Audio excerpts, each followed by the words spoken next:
Now that this 2.5-page printed transcript from Malaysia Flight 370 has been released, there is still plenty of criticism about why investigators are still not knowing exactly who was speaking. Officials have also been criticized for incorrectly reporting details of the conversation. CNN's Martin Savage has been our source for really understanding the inner workings of a Boeing 777. He joins us from that flight simulator with flight instructor Mitch Casado. So, gentlemen, help us understand just these transmission from, the cockpit there down to air traffic control, and from everyone I've talked to, pilots and experts, looking at the transcript, they said nothing unusual here.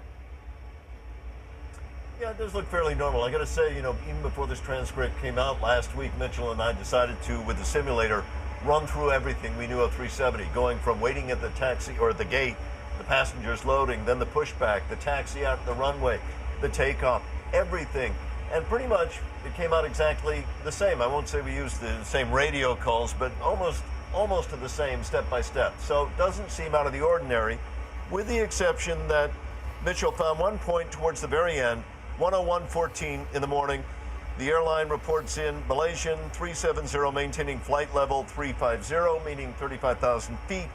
And then just about 6 minutes and 40 seconds later, repeats it. And that seemed a bit odd, didn't it? Yeah, it's a little odd only because there's no indication that they switched frequencies. Now, if they said contact another center and report your altitude, of course, you would expect that. But on the same frequency for a second time, after the first time they were acknowledged, that's a little odd. Yeah, they weren't prompted in any way. So that's the only oddity we could find. Okay, the only oddity. Gentlemen, thank you very much, because I want to talk specifically about the forensic investigation, really looking into who uttered those last final words, now that we know it wasn't exactly all right, good night, it was something else. Tom Fuentes, let me bring you in, our law enforcement analyst and former FBI assistant director. From a criminal investigation perspective, how exactly, using voice analysis, how does one figure out who was speaking? Hi, Brooke. Well, in a case like this, I mean, you can bring in, companies that do that kind of work. The government does that kind of work. But really, you have a small company here, a small group of pilots and air traffic controllers that would pretty much, they should be able to recognize the voice pretty easily of the captain and or the co-pilot. Now, some of the voice recognition software applications, it becomes a little more difficult when the speech is short, not long sentences or paragraphs like you have here, just quick radio messages back and forth.